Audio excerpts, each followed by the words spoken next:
I like to stop that at random times just to keep you guys on your toes. Hey, everybody. Hi. Hey, Brother Dan. How are you doing? Hi, Ryan. I love you. I'm well. How are you? Happy Sunday, the day of love. Yes. I do love Sundays. And I love you too, my friend. We've had quite a lovely chat session going on. I feel like we shouldn't even start the show because everyone's just getting along talking, and now we're going to be interrupting them. No. We're just joining them, I guess. You know, come along, guys. Let's do this, shall we? You know, I was really wanting to talk about like current events, but there's really absolutely nothing going on right now. It's just the most boring thing in the world. Nothing noteworthy going on. So I say let's just bring in our guest, Dan. Yeah, I had a couple leaves fall from a tree today. That was pretty eventful. I was like, oh, wow, look at that. Huh, that's a change. Huh. Yep. Okay. I watered my back lawn. Nice. Hey, well done. Yeah. It was dry and now it's not so dry. Yeah, and I read the paper and it just, just the normal stuff like, a store opened up and, a movie came out. Yeah, nothing noteworthy at all, guys. Nothing noteworthy. Nothing. Yeah. All right. But we do have one noteworthy thing, and this is why you're all here. My kittens, my little kittens. Kittens, huh? All right. That's all weird. Right. We got a first-time reader. He's not a bottom feeder or a plant seeder. Woo! Everyone give a nod to our good friend Todd. All the people at your home quietly applaud for our first-time reader named Todd. Come on, Todd.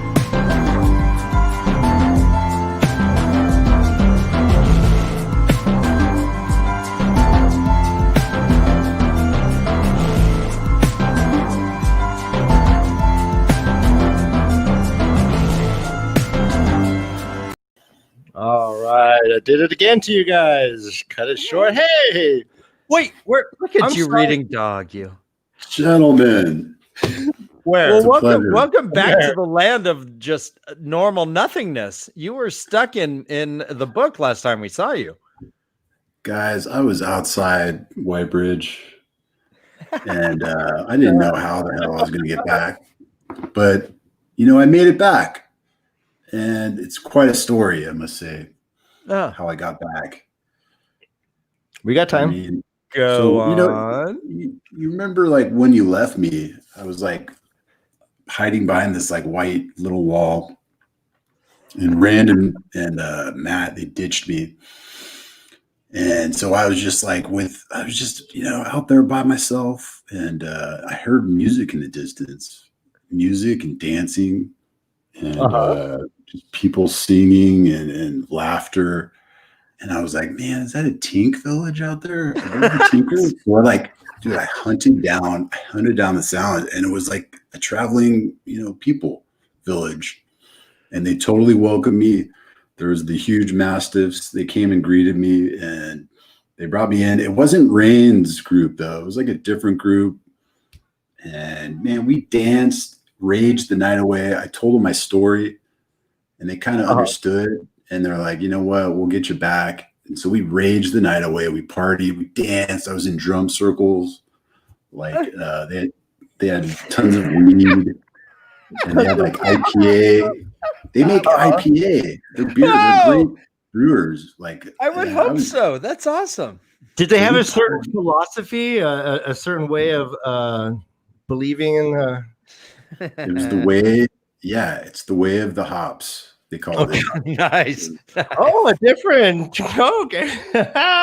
Did they do any sexy dances, bro? Come on, dude. There was like, there was like belly dancers. Like these 3 girls. They were dancing around me in circles, and man, I was just like, dude, raging and then I just kind of like raged and partied into a haze. I can't remember anything, and then I woke up back at my house. Whoa! Dude, they partied me back to my dimension, I think. Whoa! So, wow, dude, this is amazing. Yes, everyone's happy that you've been raging with the Tinkers. Yeah. They are the coolest. I don't know what Marty Beck is saying. I knew it about, but we could just make assumptions. Maybe I knew it. I knew it. But I knew Todd it. is a secret tinker. Is Todd a rager? Is I Todd totally called that last week. that when Todd makes up stories off the top of his head, he's always in a drum circle? Is that what you knew? Drum circle, drinking IPA and smoking weed. He goes to funerals and all of a sudden, he's in drum circles for some reason, just can't stop it. That's awesome. That's well, welcome back, I guess. Yeah. Sounds like you had an awesome time. I mean, I'd rather party with tinkers than sit by a fern, but Dude, maybe we'll make it back. Maybe I'll bring you guys. We'll get back there. Dude, who knows, man? We'll see what these books bring, dude. Yeah. Hey, peace, man. Far out. Groovy. I'm a hippie. Beautiful. Yep. Timely. So while in the midst of all this partying, did you able to retain any of what happened between chapter 27 and 29? I did. Okay. I took diligent notes, and there's a lot. There's a lot, man. Nice. Well, There is a lot. Is there anything else we need to get into before we just get into it, Ryan? Oh, actually, I do. One thing I want everyone to know is that when we are introducing Todd and he's backstage, he cannot hear anything. So he is dutifully holding the book up, waiting for us to do whatever beep bullshit thing we're doing. And sometimes we take longer and sometimes we take shorter. But this happened last session, and I believe Todd needs to see this. Yo. Uh-huh. Rand, Matt, and Tom on the Arenal on the river that probably had bad smell. Rand climbed up onto a mast.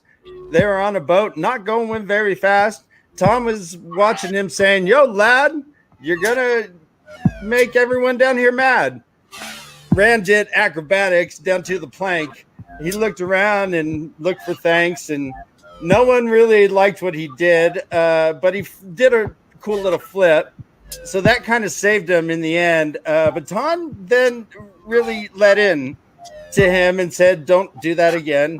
You're going to get killed." And Rand looked up again and saw that he was right. And he was up at a very high height, north, south, east, west. Rand, Tom, Matt are the best. They're on the spray, don't you know, with Bail Doman, and he be doing this. Oh, thank you. Dude, awesome, Dan. Okay. Ow. I'm bleeding somewhere internally. That hurt me. Of the 6 months of all the effort and work we put into it, that moment made it all worth it. God. Right there. Skills, brother Dan. Oh, no. I appreciate it. You raise your standard, brother. That was horrible. I think even rhymed with begin and end. It was great. Oh, God. Barf. Dude, that was badass. All right. All right. Here we go. All right. So, chapter 27 is called Shelter from the Storm. It looks like we have the leaf that probably indicates the traveling folk. I think it's a leaf that kind of has this ivy kind of trickling away. If you're gonna have an icon that's a tattoo, this one might not be a bad one. Perfect. Let's start this off right. I got a question from Discord. Let's just break into it. What was your favorite part of the Tinkle time? And why was it the Taganza? Like when I was with them, or like a part of the story? I mean, let's go both because this question preceded your story. Okay. Yeah, just like what they say, the Tinkers, like I think Perrin kind of observes that man, the Tinkers were always ready to like dance. They seemed on the point of dancing, whether it was like standing or moving. And that's like so true, man. It's just always ready to drop anything and just start raging, just like dancing and like singing. That's awesome. Plus the kids are just running everywhere, just full of joy, rolling around, just running around the wagons, just craziness. Big, huge dogs. Yeah, and these kids, no one's telling them like, hey, in the Two Rivers, a kid would have gotten slapped across the face sometime in the day. You don't see that stuff in the Tinkers. Nope. No. And no send buoys and taking slow motion. Discipline. That no. Find your bliss, little boy. Go. Get over here. Oh, dude. Dodging in Matrix. All right, let's go. Yeah. So that's really cool. So yeah, we learn about the Tinkers. We learn that they have a leisurely way of traveling that frustrates Perrin a little bit, but it seems like Elias is cool with it. And when he asks about it, Elias kind of gets some cryptic answers saying, well, you know what, it just feels right. Let's just hang out. Give it a few more days. Now's not the time to leave. Yeah, Elias has like I like his little quote. It kind of reminds me of the most interesting man quote. Okay. Like, go on. Something tells me it's important to wait a few more days. I don't get feelings like this often, but when I do, I've learned to trust them. Yeah. Okay. I don't often hang with Tinkers, but when I do, yeah. That's funny. Okay, headcanon is now changed. I can't read that section anymore without going into that. No. And he's like, yeah, if you want to go ahead. I mean, I'm not your daddy, but I'm not leaving. And of course, Perrin and Egwin are staying with him. And we haven't seen much of Egwin during this time, or at least Perrin hasn't. Egwin is equally partying and getting advice on how to be a woman or something. And dancing with or something. I don't know what that means. But and you know what? There are obviously Robert Jordan doesn't either, so he kind of makes it happen off screen. All that stuff. He just like, I'll just have that happen off screen. You have your little talks. And knowing smiles and like, oh, you wouldn't understand. And it's like, yeah, you're right. I don't. Can you fill me in, buddy? That's pretty smart of Robert Jordan, I think. Right. He's like, I'm not gonna even attempt to like go down that road right there. All right, so these chapters actually, I'm going to admit something here. I read chapters and like I did plays a little bit when I was a kid. And so when I read stage direction, I try to do it a little bit. So if someone says that they have like an uncomfortable smile, or if someone like barks out a laugh, or I don't know, man, I do that. I try and do it. Like I find that my mouth tries to do a sly smile. I don't know what the hell a sly smile is, but I don't know. Does anyone else do that when they're reading? Like I do. Use it as stage direction almost when you're reading it. Yes, I find myself my face acting out, literally going into the facial expressions. Yes, it's so dumb, and I do it all the time. God, thanks, guys. Audiobook. I'm gonna one up you. I listen to audiobooks walking my dog around the neighborhood, and I'm doing it then. So I'm sure at some point I might get approached by some authority saying, "Are you okay? You seem to be. Are you lonely?" Yeah, no. Okay. Or are you gonna go? I've talked over you this entire time. No, and it looks like the chat is agreeing as well. So I appreciate it. Oh, we got boom. That's so funny. 100%. I acted it out with the dialogue. And yes, I do. Consensus. Okay. Thanks, guys. I thought I was alone. I thought it was just a dork in my garage, like just going, huh, like doing a dismissive smirk or whatever stupid little direction there was. I do it all the time. So thanks, guys. This is the way. Yes. Go ahead, Todd. Totally, man. I'm right there with you. I do that too.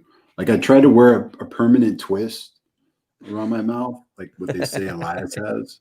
Right. Like a permanent twist. Like how would one do that?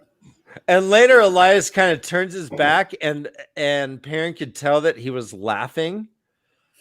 But it wasn't like obvious. And I tried to do that. I was like, I'm just so dumb. All right, cool. You guys are a safe spot. I'm glad that YouTube is such a safe spot. I hear their comments are really comforting and warm always. So thank you. Yes, always. Be sure to smash our like button and subscribe to our channel. Transition. So Egwin is finding her own bliss. Perrin is kind of doing his thing. The Tinkers are doing their thing. He's getting like a little jealous. Let's just get into it. Is she getting some? Yeah, with Aram, right? Yeah. What's going on? How far is it going with Aram? What base? I want the chat to tell us what they think. I do not believe this is conjugal. Well, okay, let's look at this culture though. These dancing girls are straight out putting it there for Perrin. They're winking, they're doing this dance. In fact, they're doing it because he is uncomfortable with it. And everyone just seems to be like, well, look at this shaggy-haired blacksmith who's all uncomfortable. They totally want to fuck him. I'm going to challenge you right now and say this. These guys come from such rural bumpkin, back-ass word, conservative town that literally anything more than like the most demure of dances is going to get Perrin a blush and bothered. So like what your mind might be needing it to be to make it hot and bothered might be 100% less. And Perrin is just like going, and they're just like, whoa, we're just winking at this guy. And they're laughing like, hey, look, we're just winking at this guy and he's freaking out.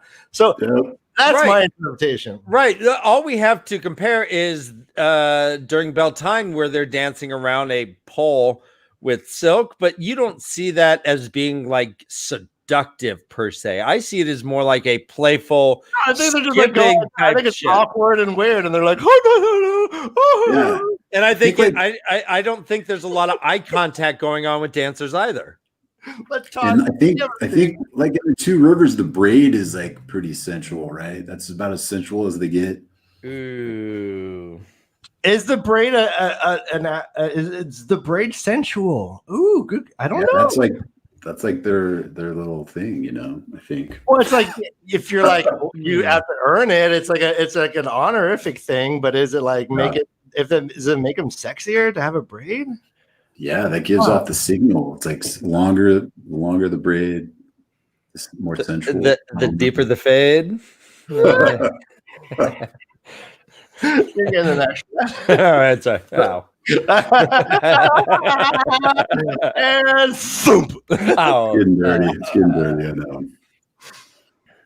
So we agree that there might be shenanigans going on, that the Tinkers seem to be fully on board with some sort of sexuality amongst single young people, and Egwin may have learned the maybe that's what she was learning when she was talking to the lady about like how to be a woman.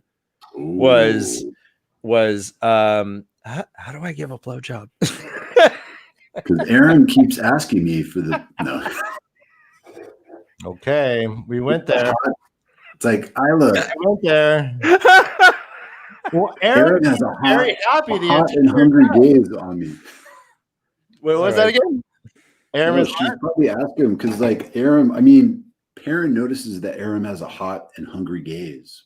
A hot and hungry gaze, yeah. So they do not discourage this sort of like. Hey, yeah, go ahead. We have a wagon just set up for it. Go. Yeah, casual, free love, man. Yeah. Well, I'm all for it. Way the leaf, baby. That's the way of the leaf. All right, so we got we have tugging on a braid brings on a new meaning now. Okay, yes. All right, thank you, Todd. You're changing head canons all over the world. Tugging on a braid. Hungry eyes. Ooh, yeah. Ooh, gross. Oh, and a hungry third eye. Ooh, Lumen comes in with a hungry third eye. Where is that third eye placed? Is it one? Moving on. Lumen, thanks for joining, everybody. This is great fun. Totally. So Perrin seems like he has to reaffirm that no, we're going to Tar Valon. We're not doing this stuff, right? And she's like, yeah, whatever. Yeah, I'm just doing whatever. And Elias is like, yeah, we're just gonna kind of hang out. We learn a little bit more about the Way of the Leaf. They are vegetarian. Oh yeah. And I guess that's it. All right, wait. We got some interaction here. We have a hot take. Egwin does not go there with Aram. Okay, I was pretty convinced that there was something going down. But yeah, Dana Lewis saying nope, not happening. Yeah, Egwin was like, nope, sorry, Aram. We also get some more wolf interactions, and we're seeing that Perrin is starting to identify each wolf individually. He has Hopper, Dapple, and Storm or Wind, or one of them. I'm sorry. On Dancer, Prancer, and Vixen. Yeah, on Mortimer, on Shlomo, on Herschel. So we, they're. You don't. Why did you go with Shlomo? And every time you do that, you go into Jewish names. It's so weird. Ryan, I don't know. Those are my mules. What do you want? Anyways, Shlomo, it's great. All right. We hear that the wolves are even disagreeing about the pace of what they're going. Hopper, Dapple kind of wants to go, but is saying, all right, if Elias wants to do this, fine, let's do this. Why are we just lounging? We need to hunt. We need to do this stuff. They're eating field mice. What's really cool too is he gets into Wind's thoughts. That's what it is. Wind, yeah. Wind, and he thinks because Wind thought Burn had been right, and that you should leave human troubles to humans. The Burn way, man. Yeah, Wind and Burn. I got Wind Burn one time. I didn't know it was two wolves. All right, guys. Hey. Let's wipe that clean, okay? Come on.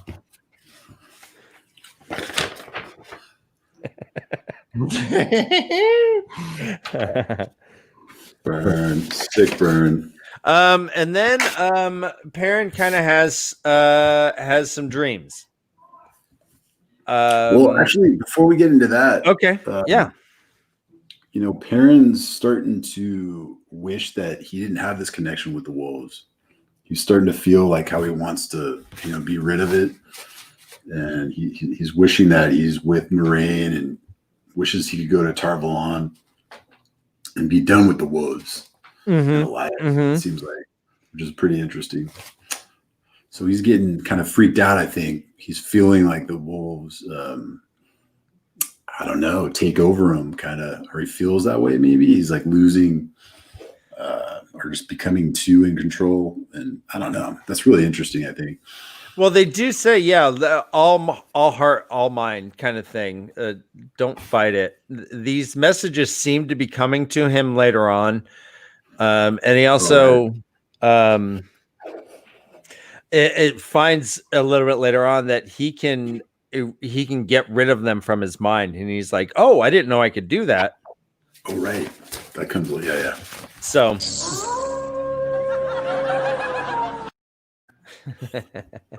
so he is certainly fighting that wolf thing, especially during this early chapter. Totally. But then we have the dream where he's in Mistress Luhan's kitchen. Mistress Luhan is just cooking away. Balsamon steps in. There's a wolf there. He said, he's like, is this all you got? Bends his finger. The wolf just burns away.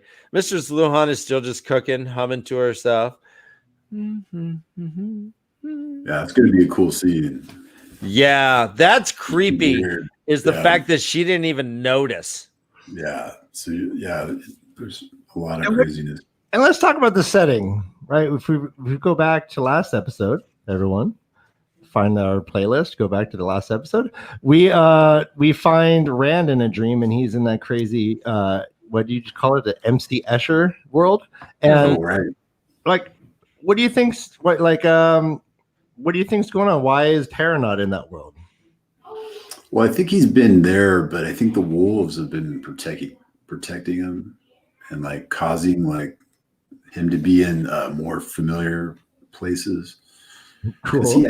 I think Perrin, doesn't he mention the maze, or is that Matt? I can't remember. He mentions like being in a maze or something like that. I can't remember if it was Perrin or Matt. But I think it has something to do with the wolves. They're like protecting him from going into the maze somehow. Okay.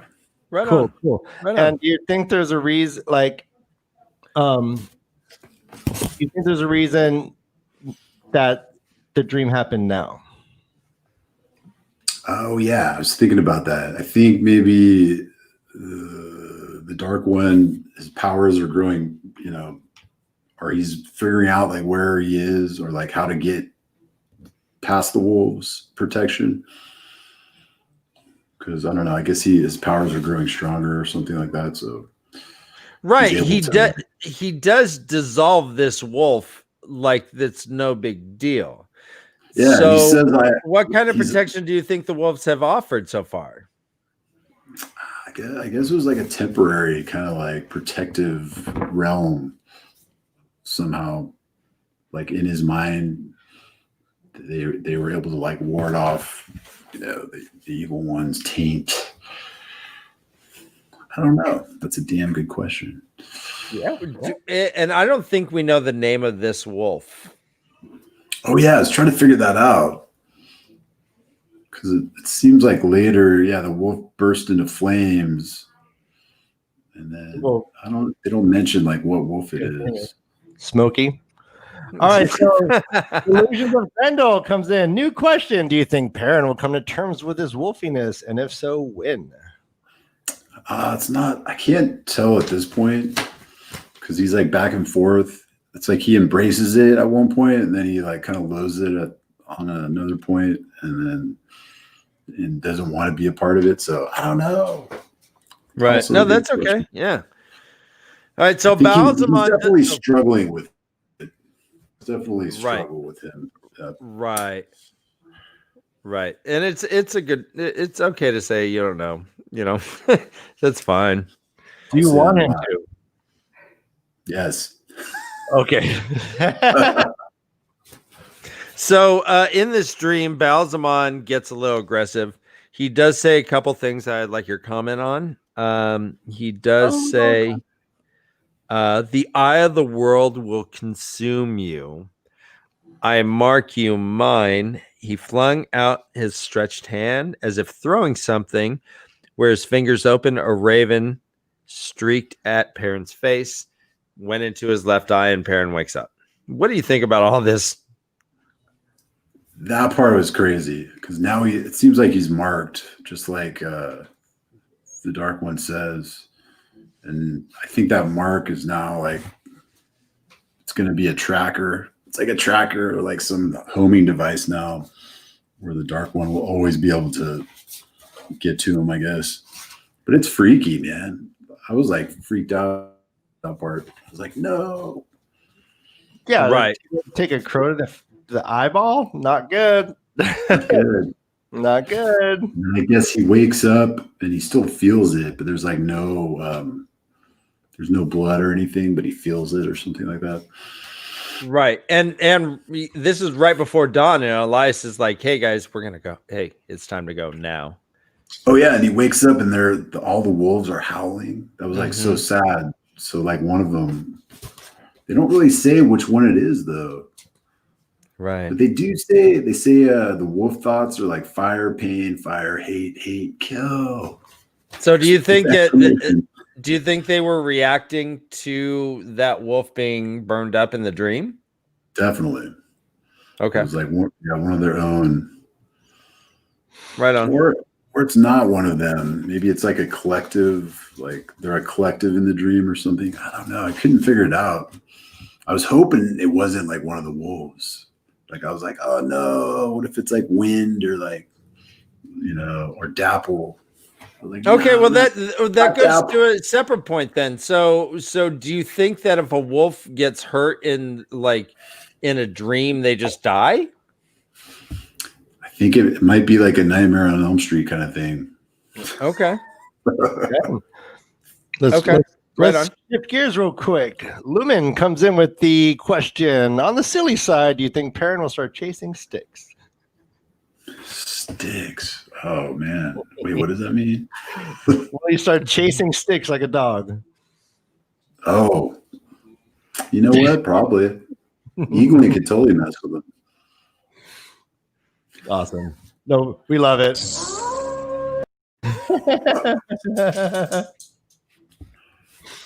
So Elisa's like, yeah, bro, it's time to go.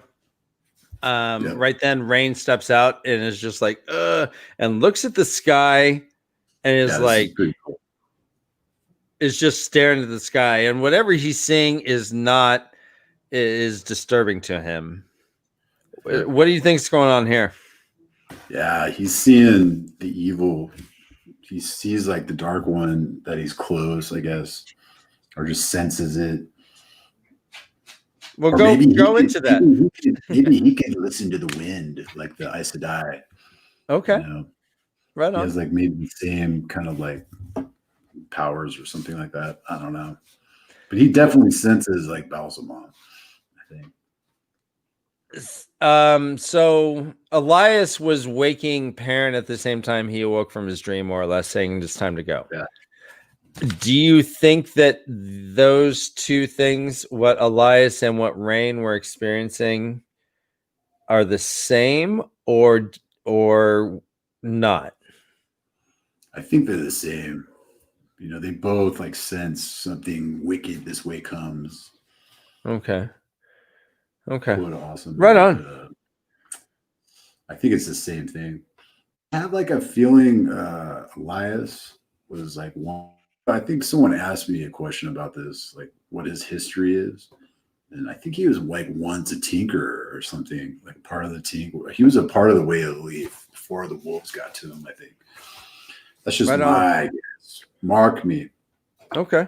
Yeah, good. Yeah, okay. Cool. They wake up, they pretty much say, all right, yeah, we're gonna we suddenly decided that we're going east. We need to change. The weather looks weird. You coming with us? Elias says nope. He said, yep, figured. Okay. Come eat breakfast. He's like, no time. He's like, well, at least you got to say bye to everyone. He wakes everyone up. The whole Tinker caravan comes out and gives Perrin some snuggles. Yeah. Gets a hug, gets 2 or 3 hugs from all the ladies. Gives them some PG-13 attention. Gives them one of the meaningful hugs where Perrin's like, and then closes his eyes and just nestles into the shoulder kind of thing. Yeah, that's what I like to see. Okay, all right, hot take. He kept talking about how he's walking around exposing his axe and making sure that he always makes his cloak open and up so he could show his axe. I think he was using his axe to hide his boner the whole time. Good call. Hot take. Yeah, when she gave him a cloak and said, this could fit better, it was because he had wood. And he's like, yeah, sorry. Oh, yeah. No, I'm cool. Thanks. They're like, yeah, they keep looking at my axe. And it's like, no, it's because you have this big horse thing right between your legs. Whoa! Perrin's slinging. I just pushed that snowball down the mountain, and you just sorry. Yeah. Hey, baby. All right. They do. Oh yeah, they say that. The eyes always go to his axe. Yes. No, right. We're reinterpreting it. This is great. All right, so I think that's the truth. That's how it went. The poor guy. How could he not? He came from freaking like the most conservative place you could possibly find. And now he's got like belly dancers, like right dancing. Oh, he was a Burning Man. It was like, what's going on? Right. He was scared of strangers. Everyone he knew, he grew up with, and suddenly women are just dancing and hitting on him. Like if he should be bruised. He's getting hit on so hard. Marty Beck comes in. Is that an axe in your pocket, or are you just happy to hug me? Nailed it. And then Todd comes in with the nailed it. Jeez, you keep adding on. I know. This is terrible. This is the way. There is a bit of ceremony as they're leaving. Yeah. Leaf. I'm sorry, Leaf. God dang it, Rain. Rain. Yeah, no, yeah. Rain says, "You came in peace. Depart now in peace. Always will our fires welcome you in peace. The way of the leaf is peace." Oh, I love that. Love it. Awesome. Elias steps up, though. Elias responds, This is good. Yeah. "Peace be on you always and on all the people." He hesitated, then added, "I will find the song, or another will find the song, but the song will be sung this year or in a year to come. As it once was, so shall it be, world without end." And people just kind of in rote go, "World without end, world without time of end," kind of thing. And Rain is like shocked, right? He's like, right. What? It says, what did he say? He blinked in surprise. And I tried to do that. I went, What? God damn it. I do anyways. I try to knuckle my mustache, but apparently I really have no knuckles. I'll show you on camera how to knuckle a mustache, baby. I've learned. I got it down. We'll save that for Patreon. We see while they're saying goodbye that Aram kind of takes Egwene aside, and they kind of have their first little couples fight. Oh yeah. She's like, "Well, yeah, I'm going off to college," and he's like, "Why don't you just stay here? We're fine." She's like, "No, I got this scholarship," and he's like, what about me? So until his mom comes over and goes, "Leave her alone," and breaks it up. Yeah. That's how I interpret it. It was her going off to college. The car was packed, and he's like, "Are you sure you want to go all the way to New Jersey?" She's like, "Well, yeah. We already talked about this." Anyways, is this Goodwill Hunting? I'll go on. I have a whole script. I have but one song.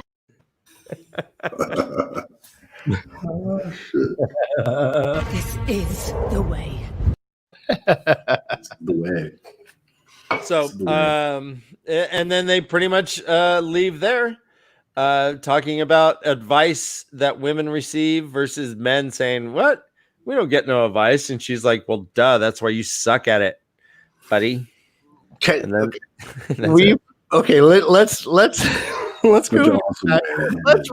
Let's rewind a little bit.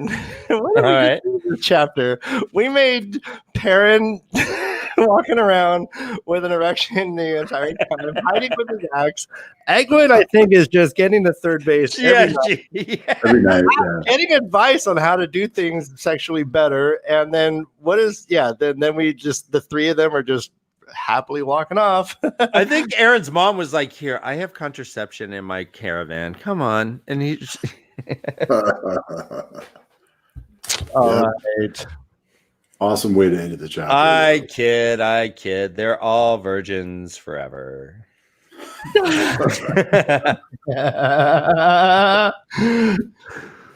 right, the chapter. So anything else that we wanted to hit on with this chapter? We have we met the Tinkers. The Tinkers are awesome. We've met the Way of the Leaf finally last chapter, but here we have it confirmed that the Way of the Leaf is peace.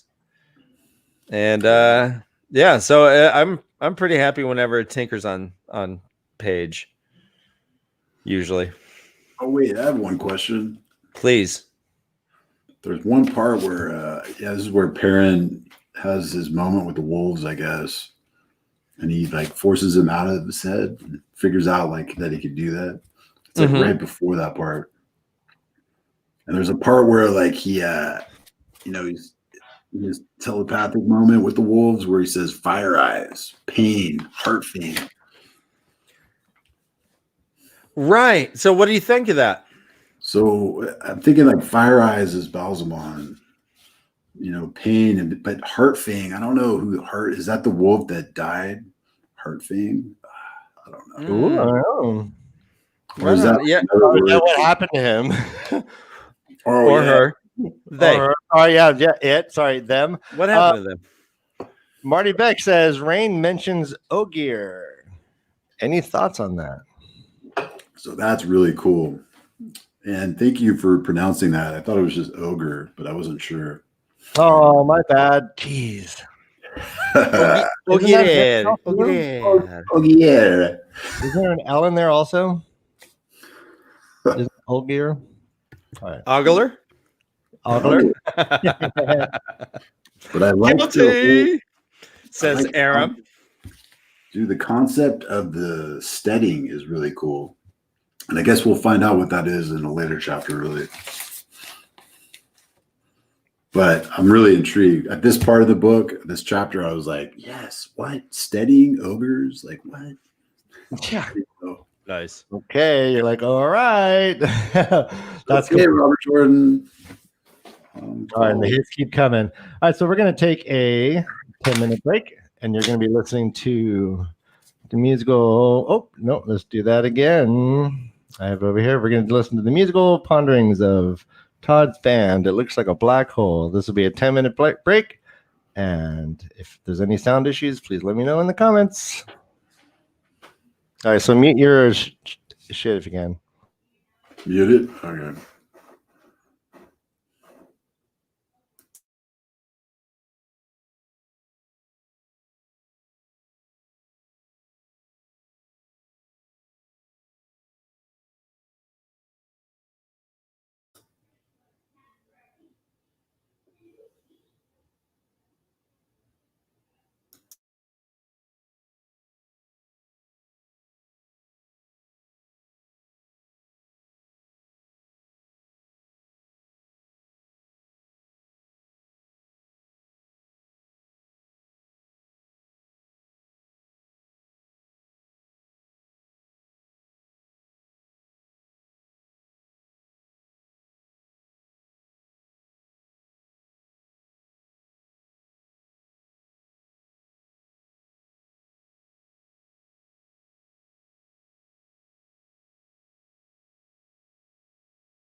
Hello, Todd.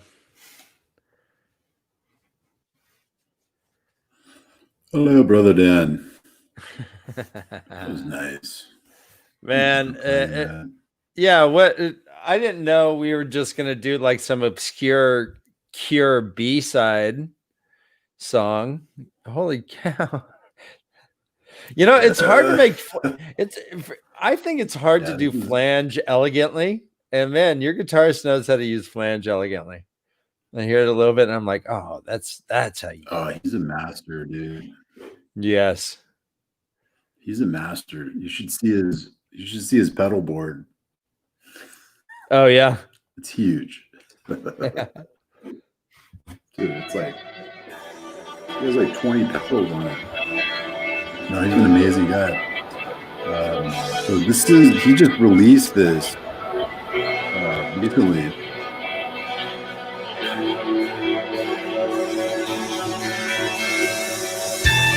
Yeah, he released this all by himself. He recorded everything. The drums. I'm not even playing on this one. He did this all in quarantine.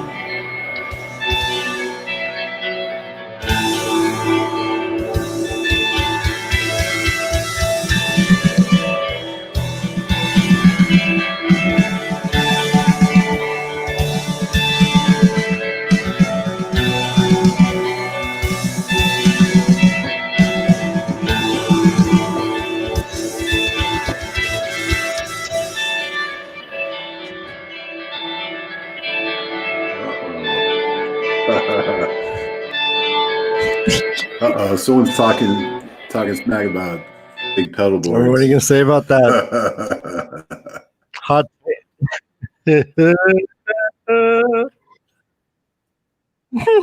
No comment. Hey everybody! I thought we were ready to get back in here. Oh, we're not. Let's go solo. We're kicking them out.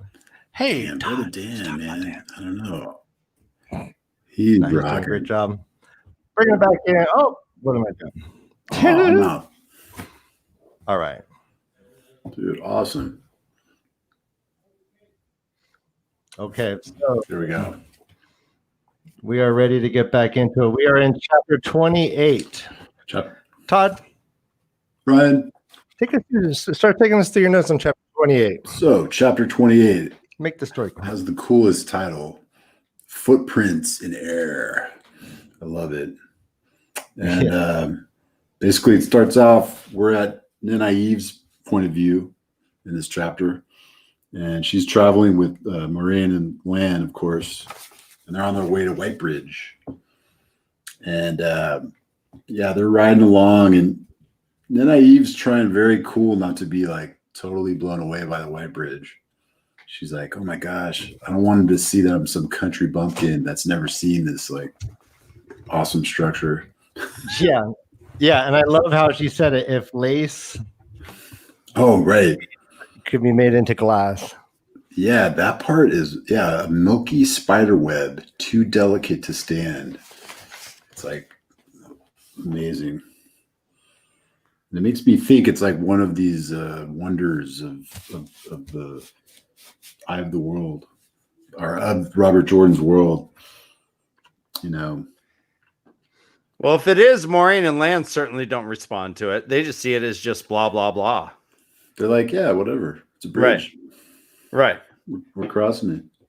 But Nynaeve's like, oh my God, look how beautiful this is.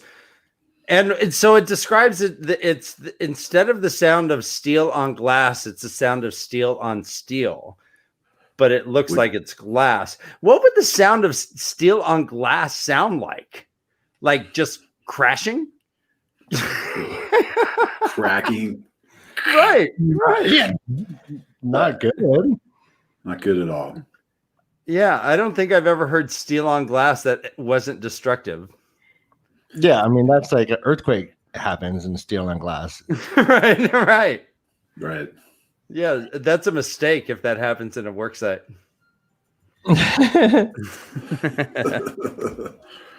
But before that, though, there's some interesting stuff happening between Nynaeve and Moraine.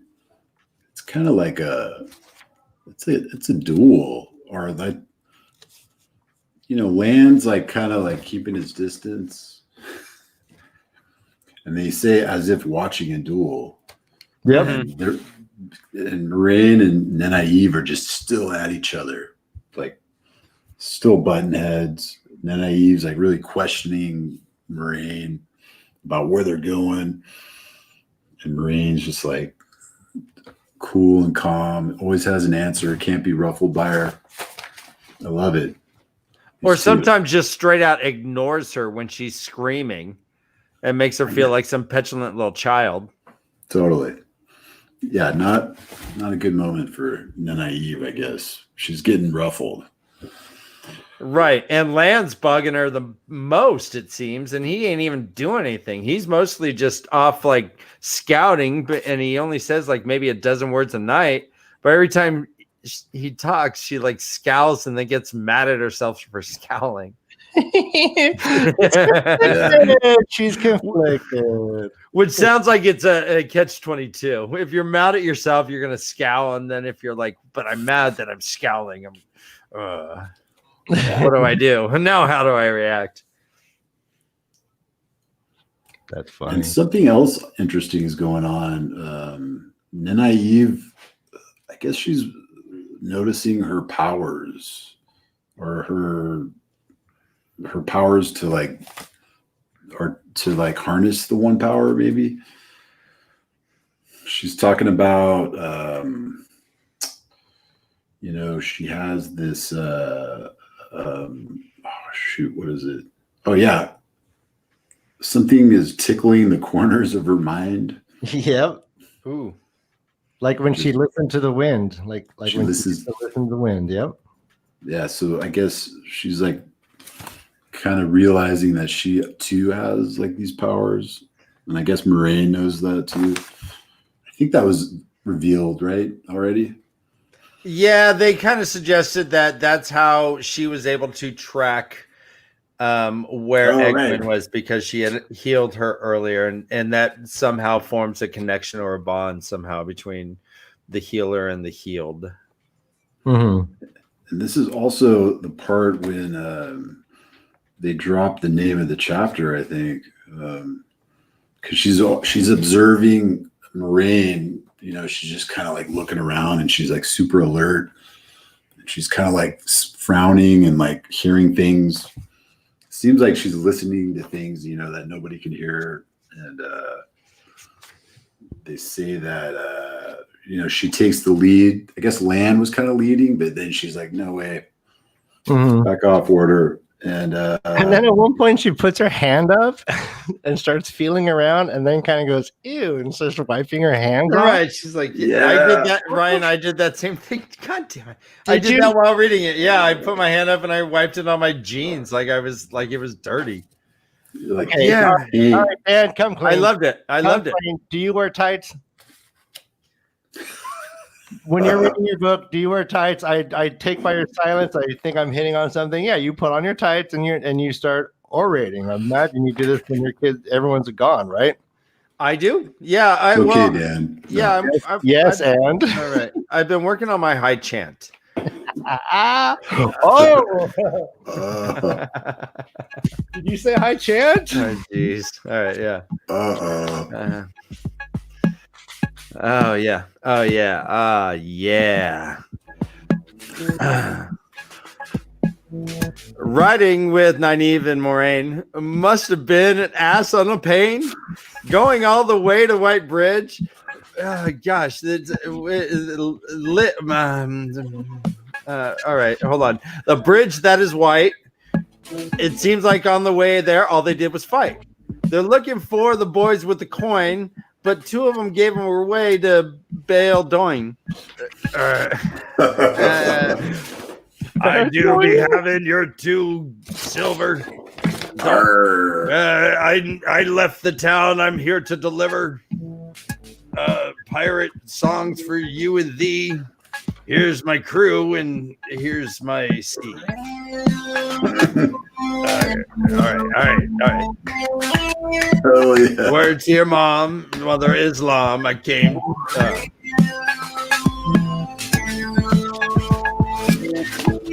I was done. I think I'm done. Okay. Like I said, I'm working on the high chant.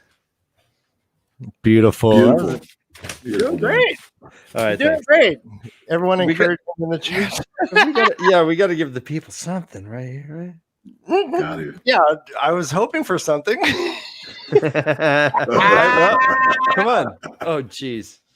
All right. I'm going to challenge you to a rap battle, and you're going to have to step up. No, I'm actually will have to. Yeah, instead of it won't be today, but it may be today.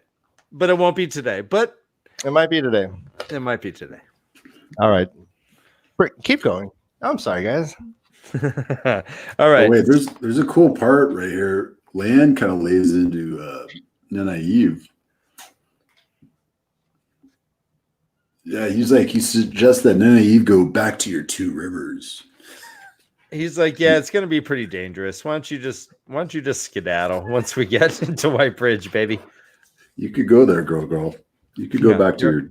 All right. So, what do you make of that?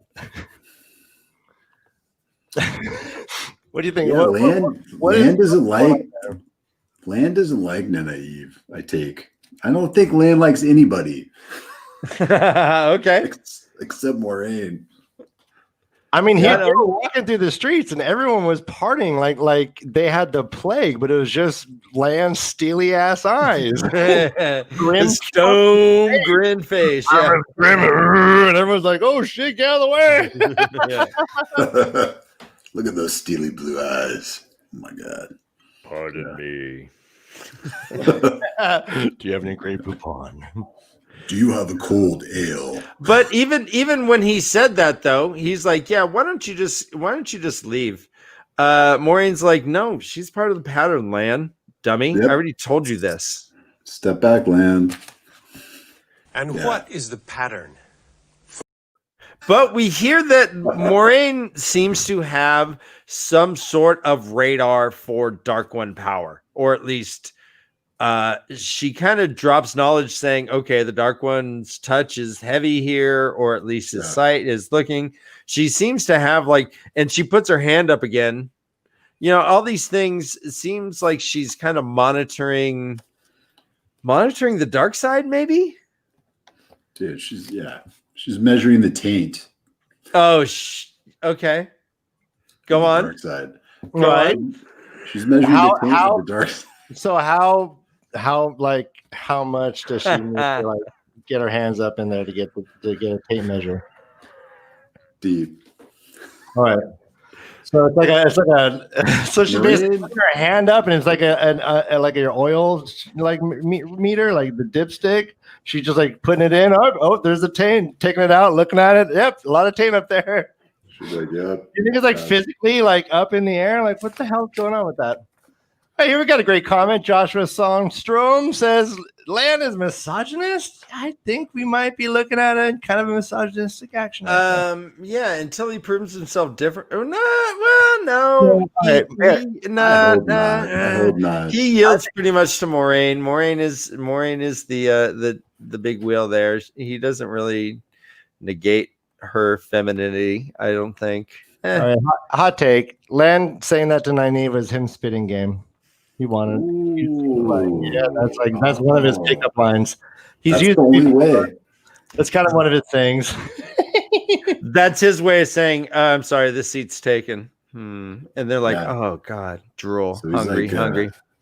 All right, our friend out here from Discord, comes in with a question. Do you think it's a coincidence that the followers go to the same inn as Rand and Matt? Oh yeah. Coincidence? I think, Moraine, man, she knows. Well, before we get okay, go ahead. Well, what's really cool before that, Nynaeve observes that she's, following some unseen track. Footprints in air, naming the chapter, and then says the scent of memory. The scent of memory is great, yeah. And that blew me away because I was like, oh man, so she could dial into I think Rand and Matt's memories, and then she plants herself in it, and she could see where they go and stuff like that. That was my take on it. Right on. Some So badass, cool, yeah. some badass like Very acid. poetic. Yeah, very poetically put for sure. So they love go, that part. they as they're crossing the bridge, as soon as they get to the foot of the bridge, they see that it's not as idyllic as it seemed. The smell of wood smoke indicates that they see that there's like 8 or 10 buildings that have been burned down or some shit like that. And all the people are kind of crazy-eyed and nervous as heck. We may have an idea why that was, but they don't. And so Moraine gets off her horse and starts like hobnobbing with the people. Yep. So let's talk about that a little bit. Yeah, she gets down there with the people, with the village folk, and just empathizes with them. Like, oh my gosh, what's going on? And she's got like a calm and soothing voice, I think it says. Mm-hmm. I think it's her like Aes Sedai powers, just like calming people. I don't know. Oh, okay. So she was like soothing them. Yeah, soothsayer. Okay, Ooh. I know that's a D&D thing. You can sue the. Okay, yeah, that works. Right on. That was a cool part though. So I think she's trying to do that and just get clues of what's going on. Right, and the people are for the most part just lying. Right. Which is really interesting. Yeah, people are they have different things of what happened or what led to all this destruction. And I guess someone says that someone is meddling with the one power, or there's a man meddling with the one power, or something like that. And one says like some candle blew over and burnt the town down. So everybody is has different reasons, which makes me think there was like some spell put on the town. You know, is that like something the Fade does or something to the people? I don't know. Oh snap! Okay, yeah, right on. So he put what, like a lying spell? Yeah, it's like a Tower of Babel thing. You know? Oh, okay. I don't know. You know that story, but like just chaos. Total chaos. Yeah, okay. It induces like chaos and like. Everybody thinks they know what's happening, but no one knows like what really happened. I don't know. Okay. So let me ask you, do you think that they were intentionally telling lies then? If Moraine has the ability to soothe their emotions, does she also have the ability to make them like maybe tell the truth or no? That's what I'm still trying to wrap my head around. I don't know. Okay. I don't know why they would try to like not say what happened. Right. I don't know. Yeah, the guy who said that it was just a lantern, he was, I guess, licking his lips and looking over his shoulder every time there was a noise, kind of thing. Oh yeah, so maybe it's like a paranoia thing. Like people are just like freaked the F out. Like Okay. They don't want to tell what they saw. Like, oh, I didn't think about that. They don't know if like someone's a dark friend or who's what. I don't know. Okay. Oh, I'm thinking through this. This is great. Thanks. Yeah, right on. So they eventually go. That's what it's all about. When everybody we're in Whitebridge, here we have one of the amazing maps that was offered us by Nablus. What a nice guy. What a nice guy. Thank you, Nablus. Whitebridge. Whitebridge. Just so imagine this not being a pixelated little, Minecraft little thing, and imagine this being the most ornate, spiderwebby, crystalline bridge. Look, it looks like Whitebridge has its own Central Park kind of thing too. Oh, that's yeah, really look at progressive. that. Mhm. That's pretty progressive. Very progressive. All right. All right. So The Whitebridge. All right, guys. So if I could point during that, the inn they get to is right there on that street that you showed us is the inn that Rand, Matt, and Tom were in Moraine takes him in there. She walks in. She kind of puts her hands up and gives, I think it was a sly smile or a hidden smile. It was a smile I tried to do. Like, I don't. Yeah. She's like, oh yeah. I tried to do the smile, whatever it's described as. I tried to do it, and could tell that the boys were there maybe a day or two ago. That they had an emotion like fear, and they left at least that place safely.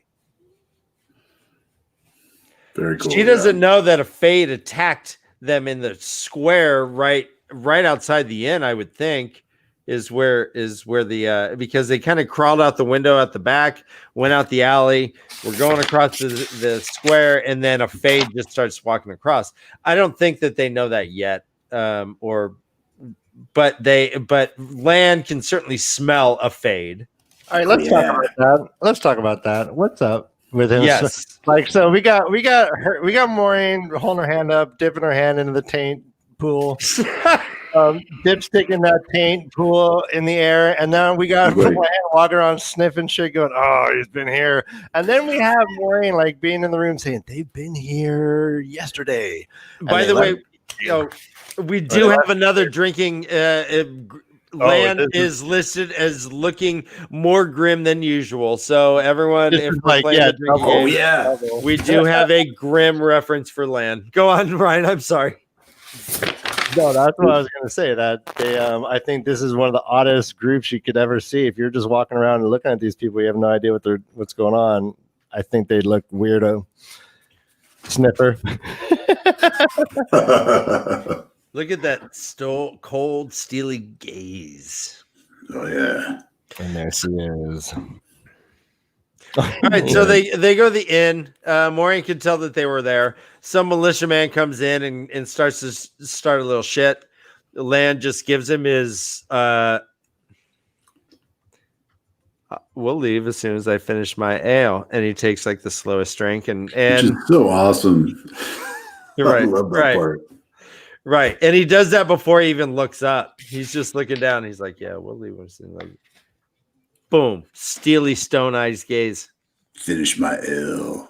The guy's like, oh, well, be sure that you do, and bolts. See that you do good. And then for the most part, they leave. They decide to not follow Rand and Matt. Which is really interesting. Yeah. Her rationale is that they don't have the coins anymore. So she can tell they knew they were going to Whitebridge, and she knows that they are supposed to go to Camelin. Right. So she's like, I don't know where they went. They've 2 days from ago. They could be 100 miles away in any direction. Let me find the one who I can pinpoint who still has his tracker. And that is Perrin. So they decide to go north. Yep. And go find the one that she can find.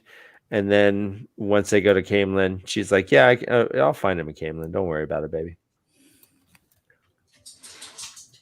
Right, Josh is coming in saying, but we didn't notice that they looked odd. I mean, the whole town is anxious or suspicious where they notice our group of adventurers is looking strange. Well, that could go either way.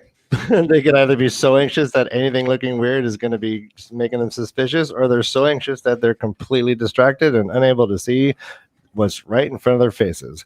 Or, I mean, I imagine what everyone is doing is they know what they're doing, and they're not doing this where anyone is being seen, but the POV of the reader is seeing it. So I think they look odd as shit.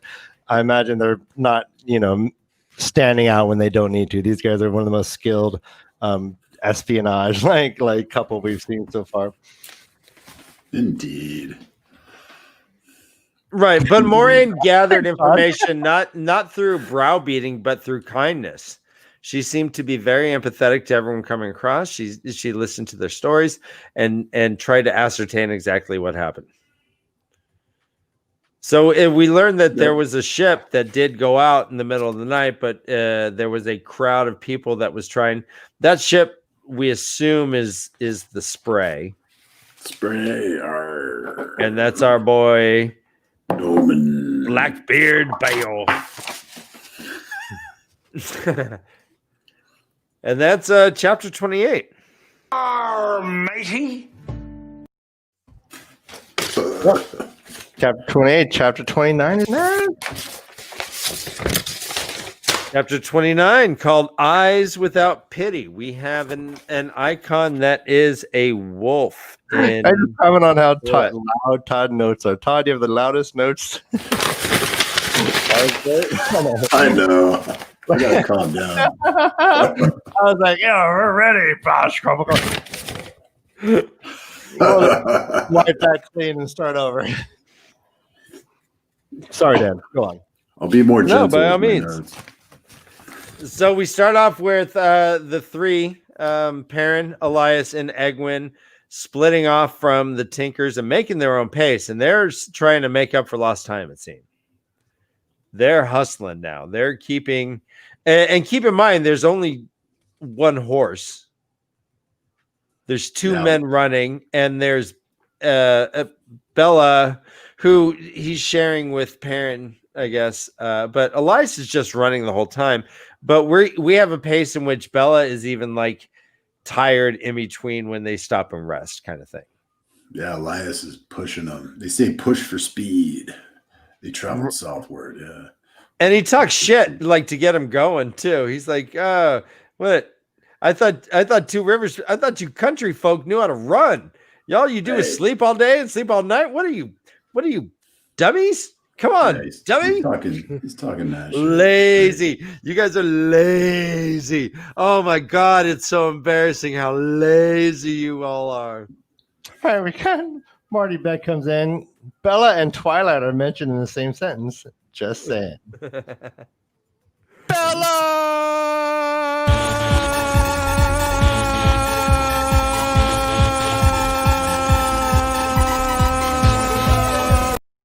I didn't even get sick of it. Bella. Oh. Beloved Bella. Let me put my pants back on. All right.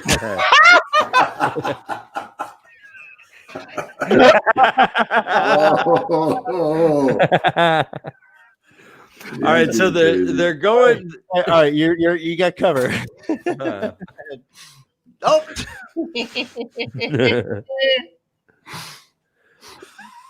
All right, so and they're being much more careful. It seems like he's still scouting over Little Every Hill. Their fires now are like these tiny little fires. They're not able to break any wood. Dude, I like how he removes, they call it plugs of sod. He like digs a plug of sod out, and then he like, after the fire, he replaces the plug of sod. Yep. Just to cover all his tracks. Yeah. This is a true separatist, my man. This is a guy who lives off the land. Yeah, man. Look at his clothes are all squirrel stuff. Yeah. He's a true separatist. Yeah, he's off the grid, baby.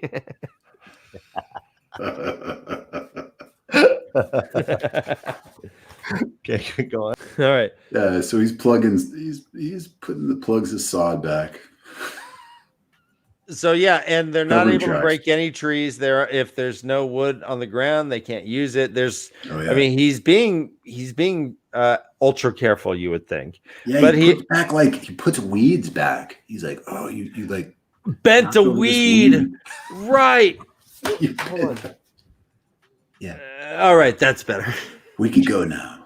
You bent a weed. Come on, be careful, would you? Bumpkins. Yeah. Man. Come on, Leadfoot.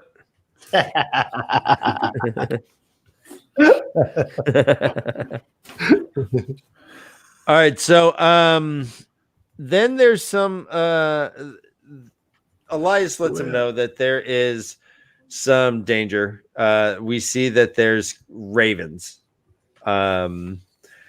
Right when Perrin's like, why are we crawling over all these hills? Why don't we just, and suddenly all these ravens jump out of a copse of trees.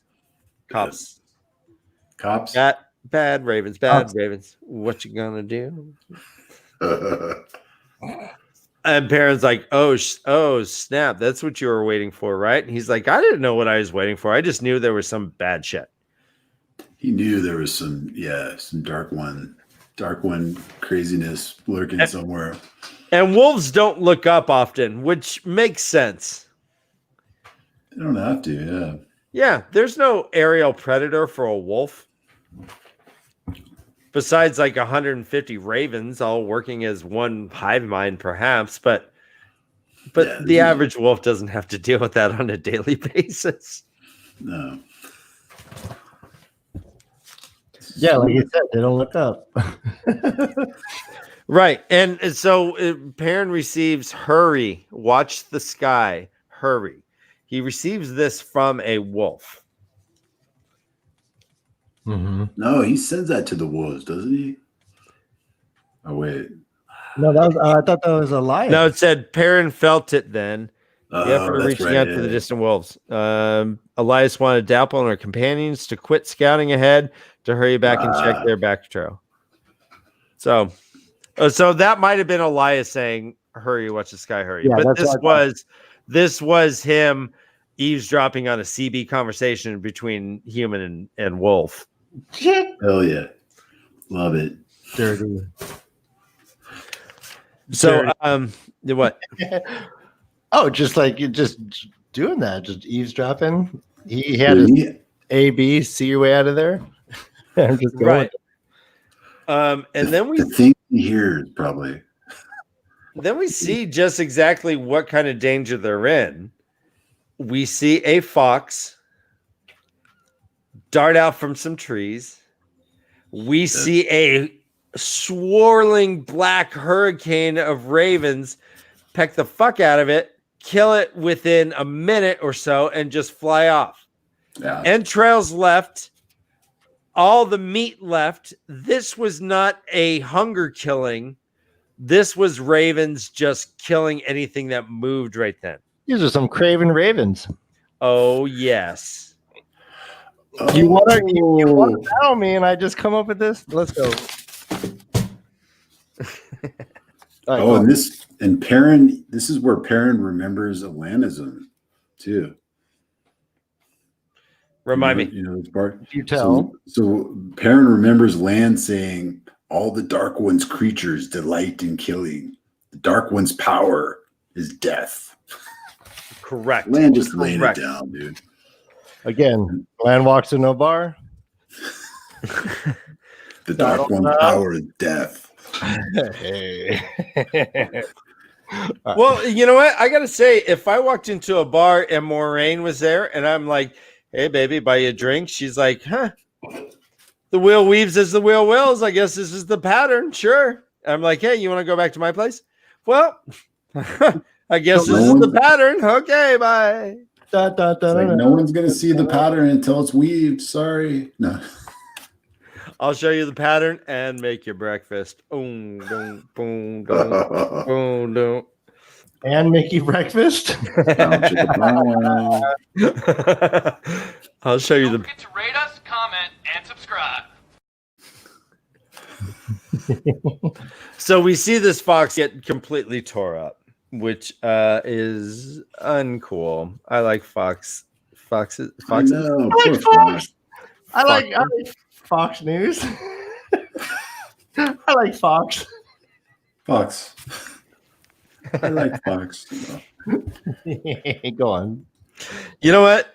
I'm delirious. I'm having a great time, guys. I wouldn't mind. You know what? I guess in those terms, I wouldn't mind ravens. 100 million ravens just ferociously pecking a building that's called Fox right now. Yeah, sure. Go after every satellite they may have. Just you predicted this. It's a metaphor. Whoa. Robert Jordan. My brain, it's going out my ears. Actually, what the fox is the leftover remains of what the Dark One had. Like now, that's the fox is just left there. Anyways, go on. Boom. Yeah. Boom. What did the fox say? Jump the shark. Wasn't that a song? What did the fox say? Yeah, but then it didn't go into that classic techno. I think it kind of was a techno. Oh, it goes, what does the fox say? Wait, what song is this? It didn't go bum, bum, bum, bum, bum, bum, bum. I don't know. Yeah, you're probably right. You're probably right. I yield to you. All right, so they're riding. They're going furiously. Elias said he knows a place. Egwin tells Perrin, "Hey, it's your turn to ride," and he's like, "Ride? No, I can run for like miles still. I'm fine." And I know. She's like, "Okay, cool. Okay, cool. Thank you." That's a great impersonation. Thanks. I'm not even tired. I'm not even tired. You don't have water now. No, I don't even need it. Let's just go. I got miles to go. I brought a Cliff Bar and a Gatorade. I'm okay. You got that from the Tinks, yeah, totally. The Tinkers, of course, sell protein bars and vitamin water. Yeah, they trade. They don't sell. They trade. Hey! I got some coconut milk while I was with the Tinkers. I'm fine.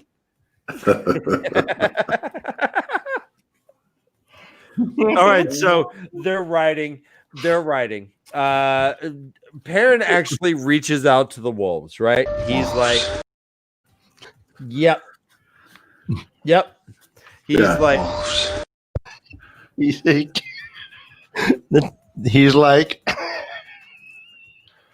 like so he wants to find out what's going on behind him. There's a couple of the wolves that have gone back based on Elias telling them. They go back and they get attacked by a swarm of ravens. And Perrin's images come into Perrin's mind about this, right? So he's starting to see images now, not even like it's gone beyond like feeling and sensing, like, you know, he's like seeing things, right? Well, I mean, yeah. I mean, do you have it in front of you? Feel free to read it. I mean, he definitely does more than see. Oh, and he feels them. He feels them. I have it here if you want. I want. Suddenly, the image was swept away by others, each one clear for an instant, then spinning and fading into one another. The wolves have found ravens to the north. Screaming birds dove and swirled and dove again, beaks drawing blood with every swoop. Snarling wolves dodged and leaped, twisting in the air, jaws snapping. Again and again, Perrin tasted feathers and the foul taste of fluttering ravens crushed alive. Felt the pain of oozing gashes all over his body. Knew with the despair that never touched on giving up that all his efforts were not enough. That's a fucking great line, by the way. Oh, yeah. I'm going to say, knew with a despair that never touched on giving up that all his efforts was not enough.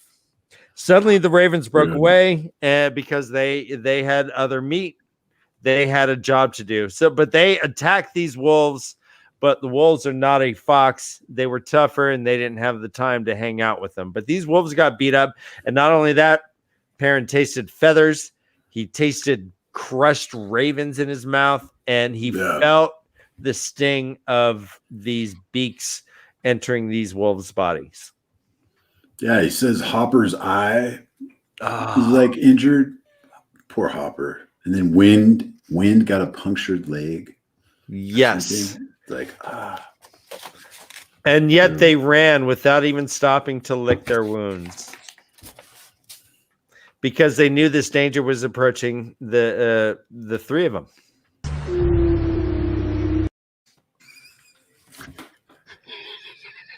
So Elias is like, move, bitches, let's go. We need to go. You guys suck. You want to be that fox with the entrails on its head?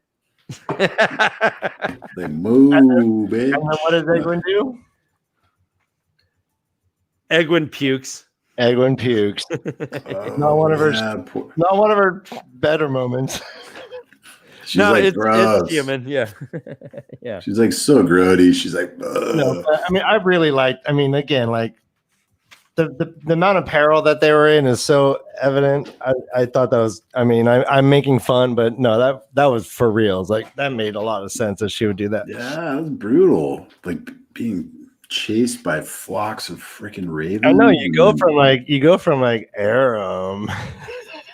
Yes, steamy Aram. Non-stop, and then and so she might have been tired.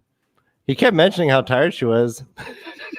Oh, I think she was tired from Aram. Dude, Aram. Right? He kept saying, "No, she's really tired."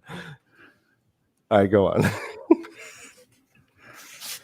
So there is this thing that Perrin has to go through in his own morality, whether it is the right thing to kill Egwene himself or let the ravens kill Egwene like that fox that he had just seen.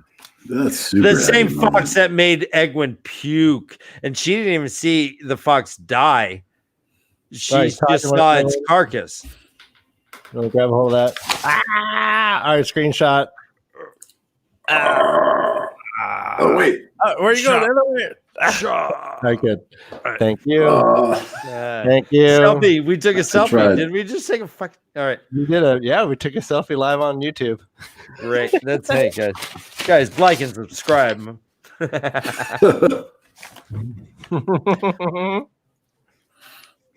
And so Perrin has this inner turmoil. Let's talk about that a little bit, Todd. Let's talk about it. Yeah. Heavy. He figures it from the information he receives from the wolves based on a sun estimate. Because they don't really, the wolves don't understand time. They know seasons, they know dark, they know light. He's like, how much? Like, how many hours? And they're like, I don't know. The sun may be here instead of here. He looked, the sun was already setting. He figured we're at least 2 hours from like a village, and the wolves are less than an hour away. And we are going to die with the setting sun, I think is the words he said. Right. Heavy. So heavy and grim. Heavy. He is crying as he's running because he realizes he's like, we're not going to make it. He's like, I got my sling. I can't like take out like hundreds of ravens with a sling. We should point out Egwene had some sweet sling action. Oh yeah. She totally saved Perrin's ass. Yeah, she did. She had a little smirk. So this is just Two Rivers skill set. Yep.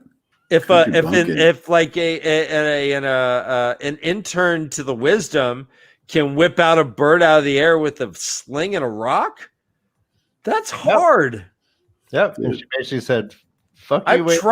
I've tried. I hate birds. I try and hit them all the time with a sling and a rock. Yeah. Rare do I hit one in flight. What? This is going off rails. I mean the way the leaf. I love. Yeah. Birds. Wait a minute. Whoa. Wait a minute. What is happening? I'm just saying it's not as easy as it seems. I thought you stopped with the bird thing. Well, no, I stopped hitting squirrels. I didn't mention birds. But I'm just saying it's harder than it seems. Go on. Egwene had some skill right then. Mad skills. Mad country bumpkin skills. Just bringing it to the table. She saved Perrin's ass. She did save all their asses, because if that bird had reported back, I mean, we assume that the bird, because all the birds react with one mind, it seems. So this was a straggler, and they took out a bunch of stragglers. But we don't know if a bird can be like, hey guys, they're back there. I don't know if that's how ravens work. But it's possible. I think you nailed it. That's how they work, dude. It's just one raven. That's all it takes. One straggler. Or a raven could have been like, oh my gosh, there they are. oh, but there's all my friends. I gotta just go, and then just fly away and forget all about it. They only have tiny acorn brains. I don't think they can hold a grudge.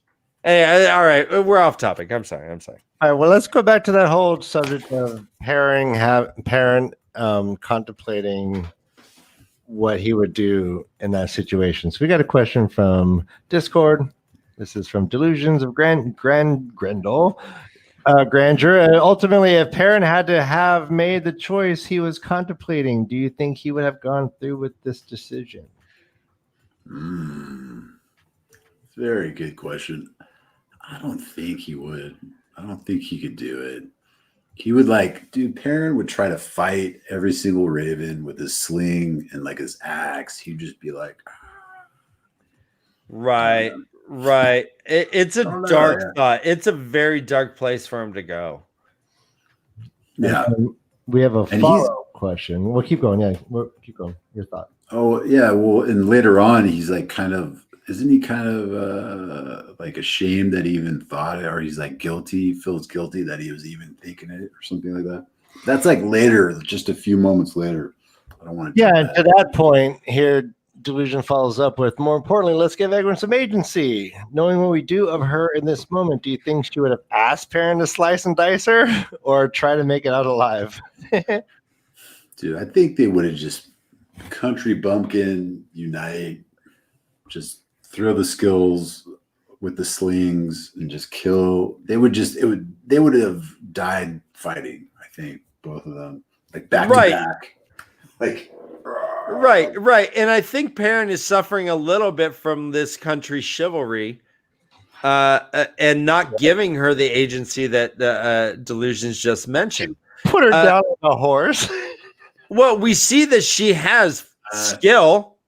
She's whipped a bird out of the sky more than once. Why wouldn't you want a warrior next to you?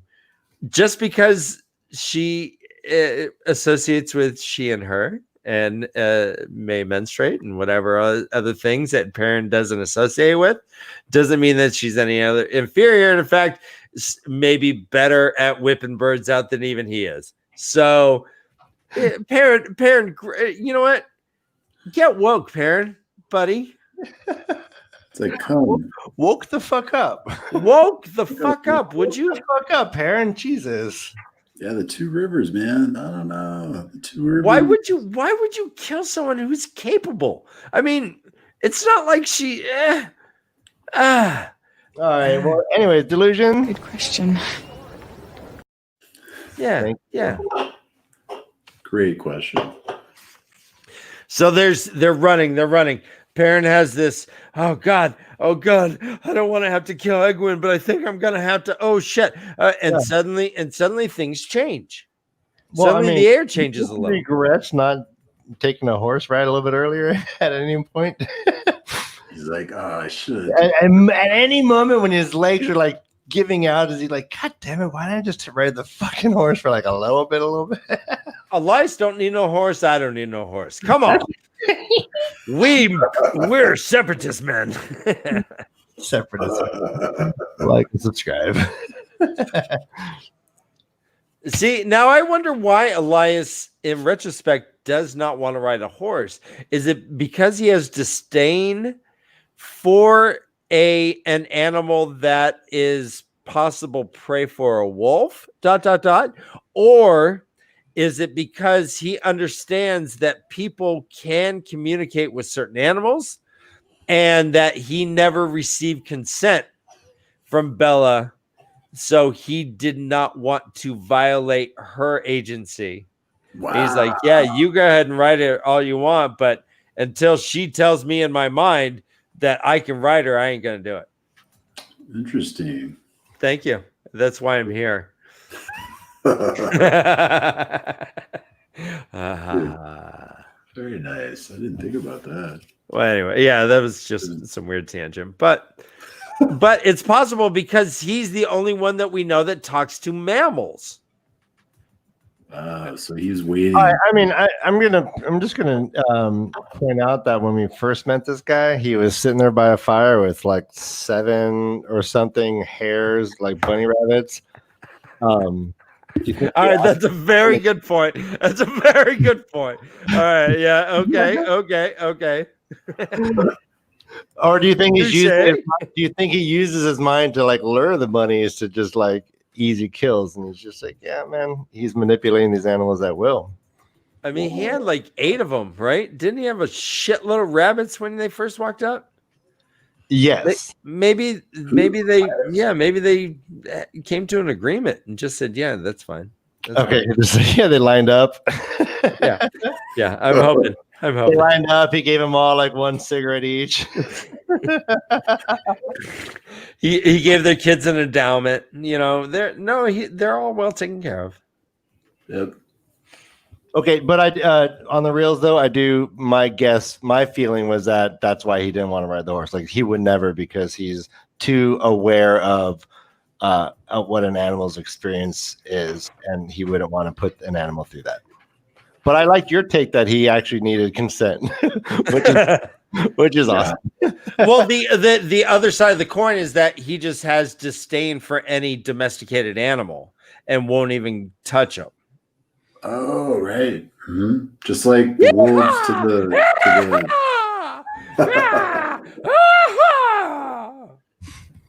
Not me. I'm Elias.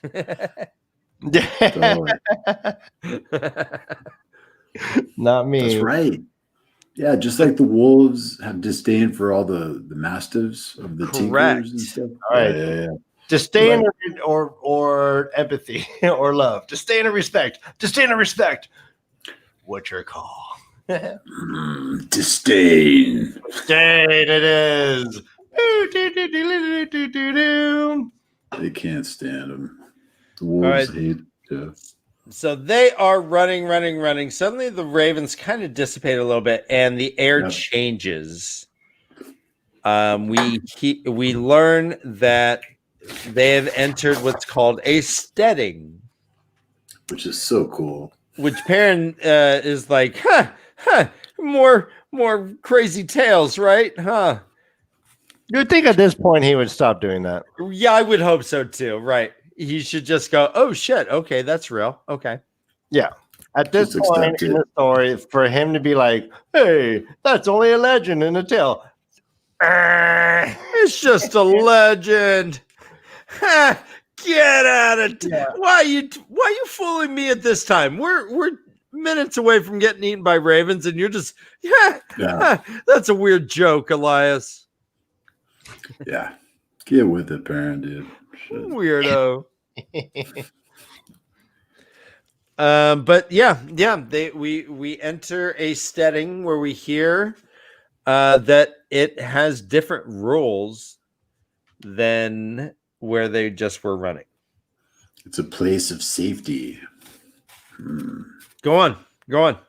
Oh yeah, so I got it right here. No one carrying the Dark One's eyes can enter. So no ravens or any carrion rats, I guess, and all those foul creatures. No Trollocs. They have to be forest, actually. The same with Fades, I think, right? They can't enter unless they're like forest. Mm-hmm. The Dark One, unless the Dark One says, no way, Fade, you're going in there. This means your job, Fade. And no Aes Sedai can use the one power. The one power doesn't work there. They can't touch the true source. All right. And to that end, here we have a question from Joshua. How is it that the one power won't work in the steading? Isn't that kind of like saying gravity doesn't work someplace on Earth? That's a great question. So, that is an awesome question. And I've been thinking about what the steading is and like what created it. Good question. And the steading might be like the mystery spot in Santa Cruz. What it is. Oh my God. Where bottles roll uphill. You can't explain it. It's unexplainable. I got a sticker that said, just steading Santa Cruz. The big yellows. Oh my yeah, the yellow with the big circle spot. That's so funny. All right, inside joke, guys. Sorry, but yeah, Awesome. there's a place called the Mystery Spot in Santa Cruz where bottles roll uphill. And if you ever seen Gravity Falls, the cartoon, I think it's supposed to be something like that. All right, go on. My daughters love that show, by the way. Oh, it's so good. It's so good. Dude, it's hella funny. The Butt Witch. Oh my gosh. My kids used to pause it at the end and do the deciphering of the code that like flashes for 1 second at the end. Awesome. Yeah, this was a very smart show, and it's very good voice actors. I like Josh Ritter a lot, or not Josh. Totally. Josh Ritter. The other Anyway. John Ritter's son. Yeah. Anyways, go on. Let's get back to the steading. Yeah, And sorry. What creates it? I don't know what creates it, or I don't know. It's like some old world magic. I Mystery think. spot.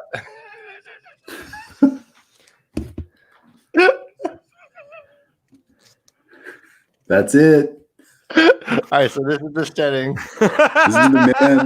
This is the man that created the steading. This is What?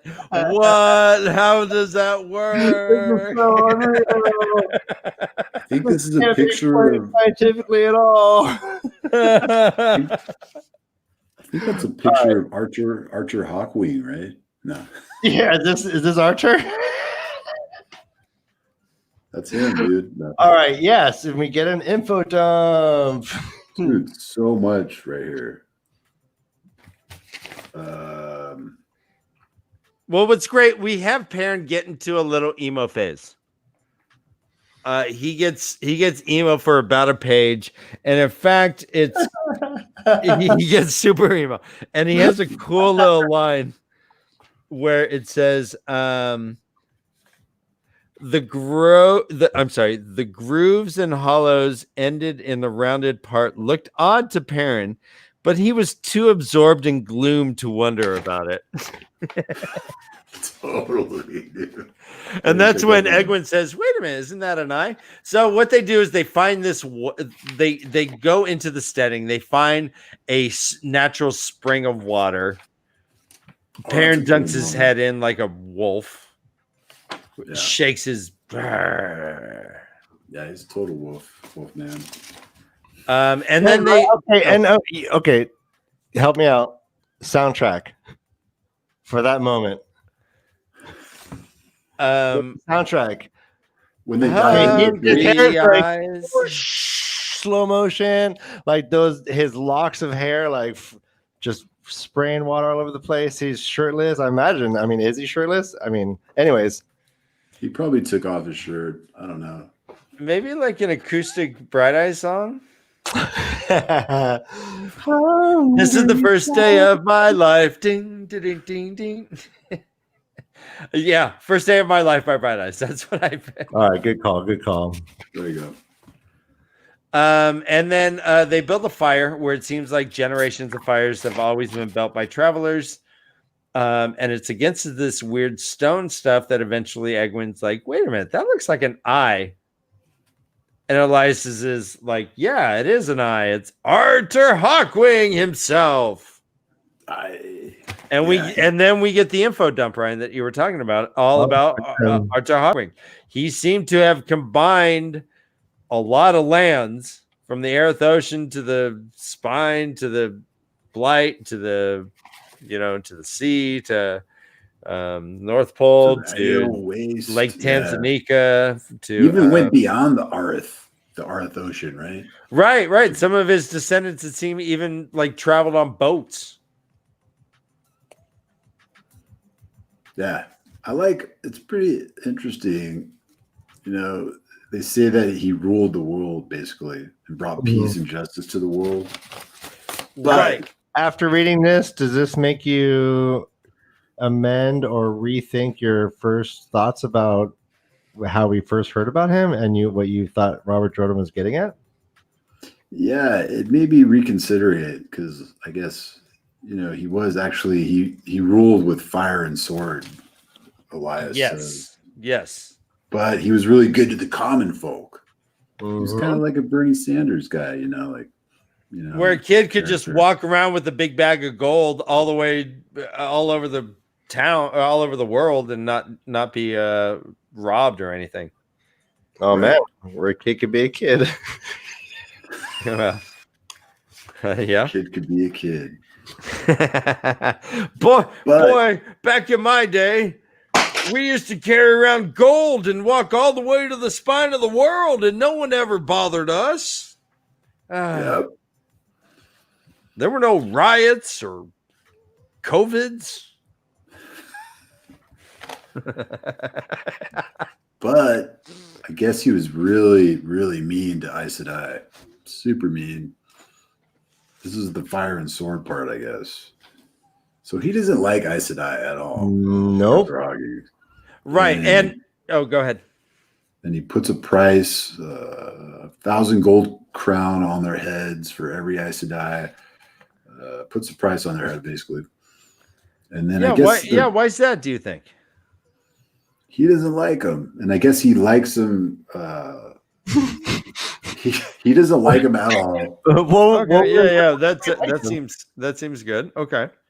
And he compares it. Reasoning. He compares it to the Dark One, or they're one and the same. He thinks, right? Okay, right on. Well, we learned that he wanted to build his capital right where they were in that steading where the one power can't be used.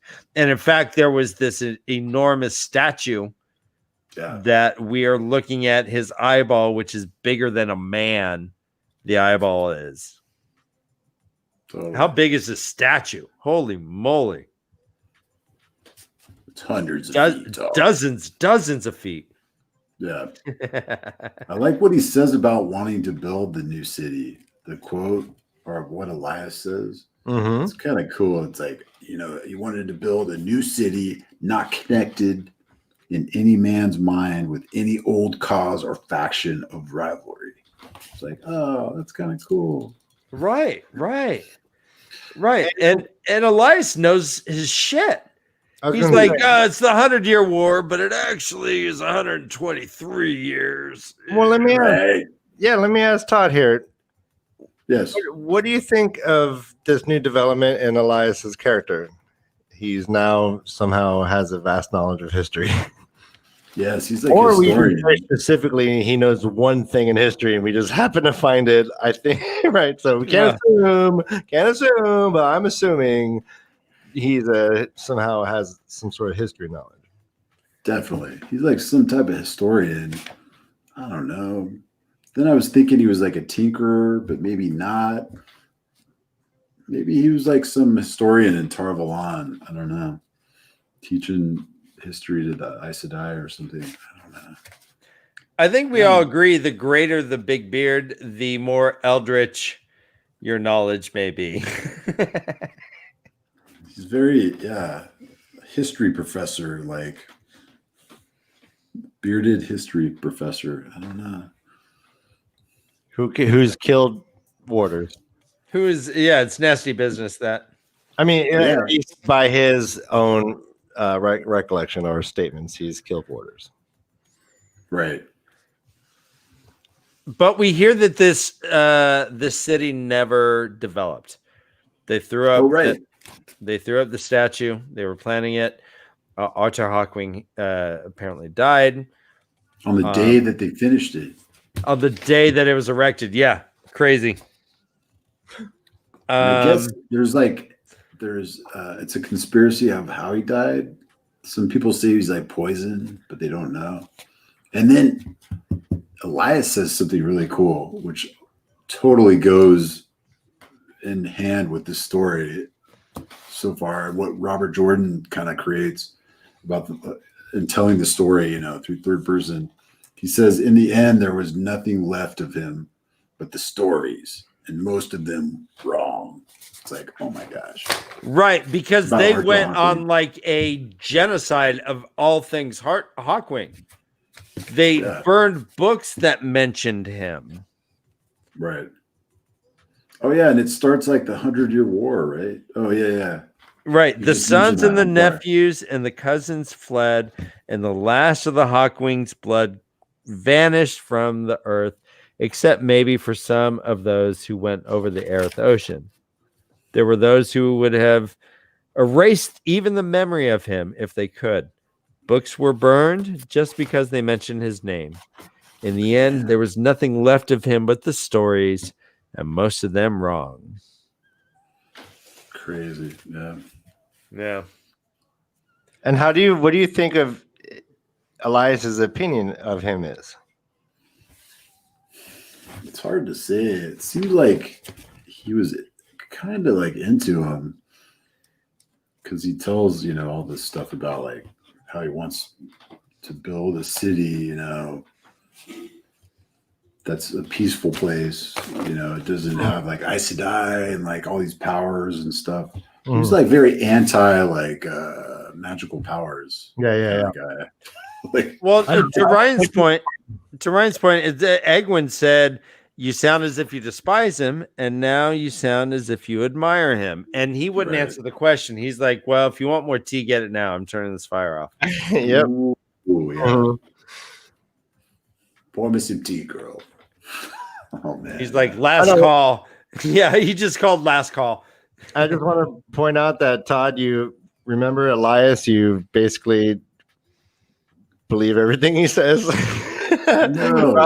Like, yeah, this and this is great. I mean, like, I like noticing like who we, I did it too. Like, who do I trust? Who do I not trust? You trusted Elias, and now he's sitting there laying it down, and sounds like he admires someone who wanted to build a world that had nothing to do with magic and Aes Sedai altogether.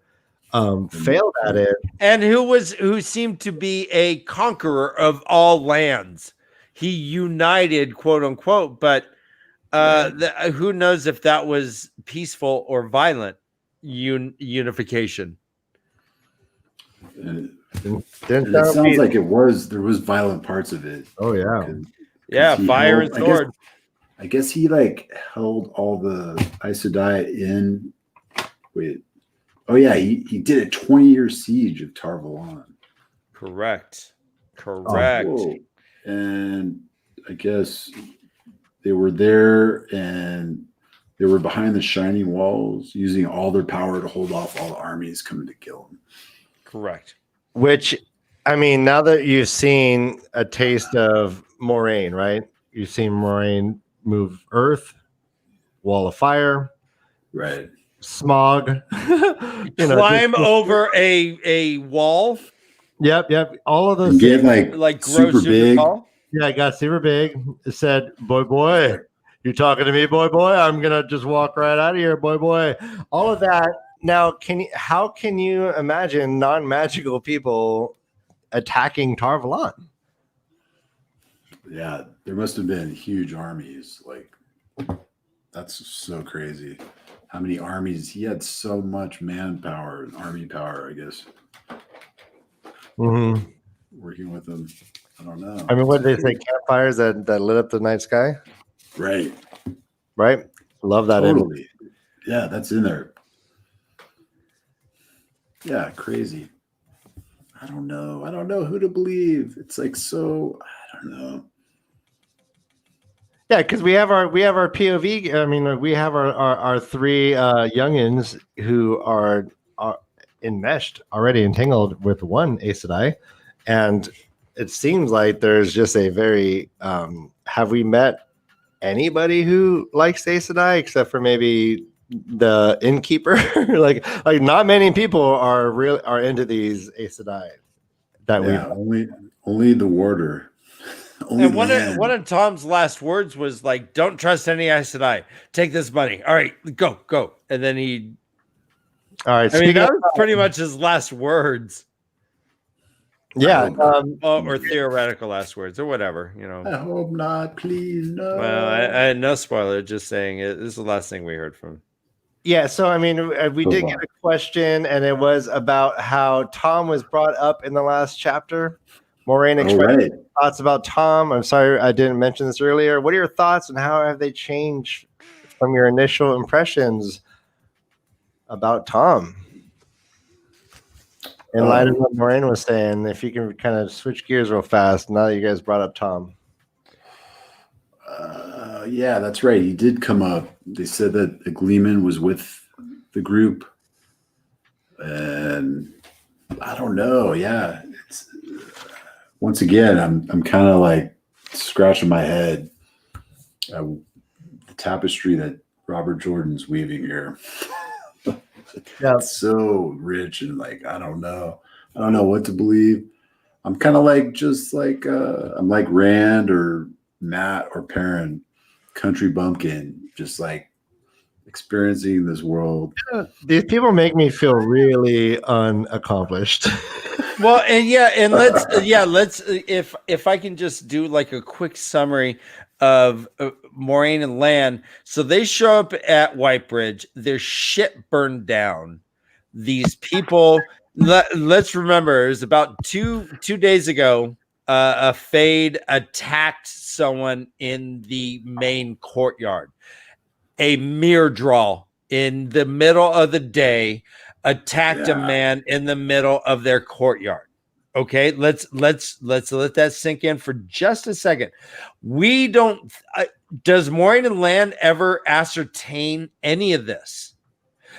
Right. Lan is able to smell that there's a fade in town, and in fact that he was in there. We heard that Maureen was able to feel the air and hear that and feel that they were nervous or were scared, had fear 2 days ago. She doesn't know where they went, right?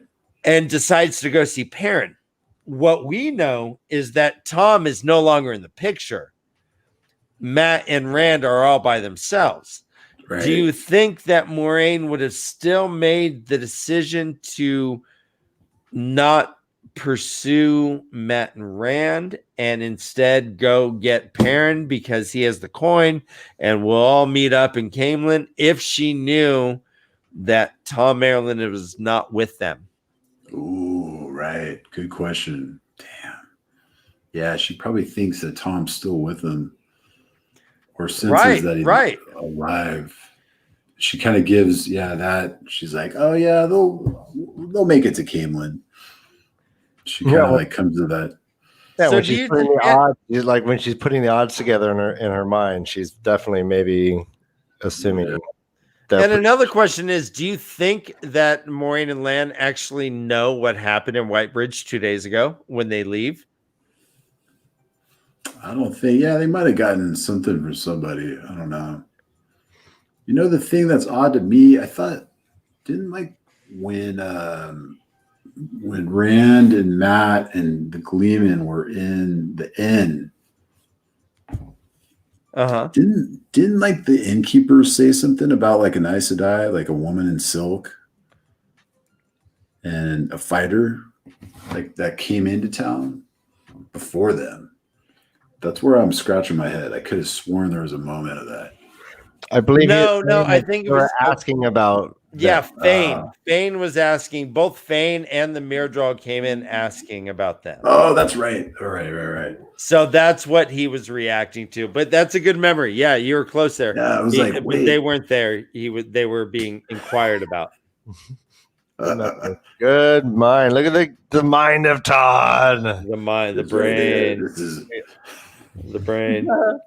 I'm going to give you the part way out. There you go. The mind of Todd. Turn to the left. See, this part works. That part doesn't work so well. This is my best part, probably right here.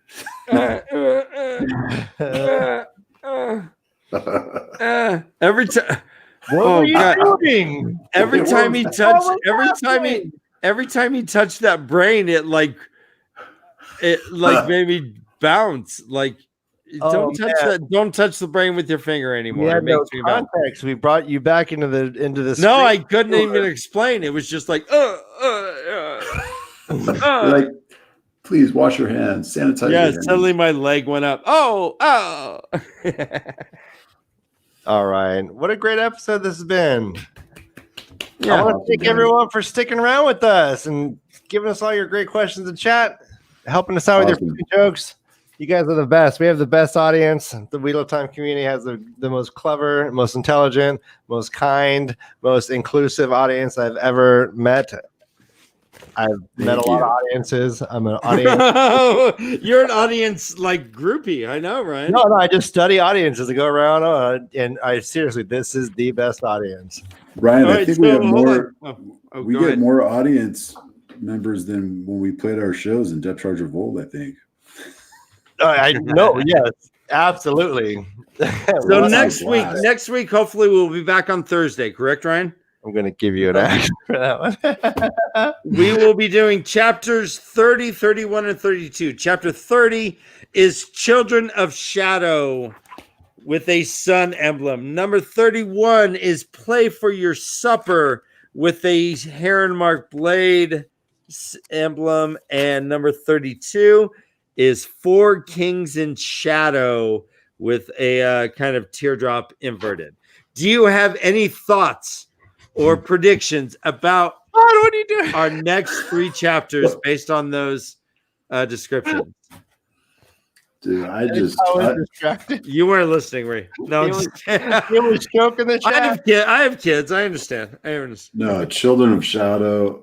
That sounds super intriguing. Yeah, I can't wait. Play for Your Supper. Any thoughts on Play for Your Supper? Play for Your Supper. Oh, that sounds like a Gleeman. Something would say that to a Gleeman. Yes. Does that mean Tom's still alive? What was the third one? Four Kings in Shadow. Ooh, there's going to be some history laid down with that one. Okay. Right on. It's going to be a mad info dump on that chapter, I bet. Todd, as always, like every viewer here, we are vampires that feed off of your first-time reader impressions. Impressions. You're a great first-time reader impersonator. You're doing great. Thank you. So I work very hard at this. We can tell. We can tell. I think we're all working hard. Anyways. Todd, thank you very much, everyone. Once again, his band, it looks like a black hole. Check them out on anywhere that cool music is. We will see you next week, beginning with chapter 30. That's Ryan. I'm Ryan's brother Dan. We're the Way of the Leaf. And word to your mom, the mother Islam. All right. Rock on. Hey, get back to reading, you filthy animal. Fist. Children of Shadow. Egwin sat by the fire, staring up at the fragment of statue, but Sharon went down by the pool to be alone. Ooh. It's an Egwin chapter. Nice. Hell yeah. No. Oh, what? Hey, wait, what? I gotta finish this chapter, man. Stop.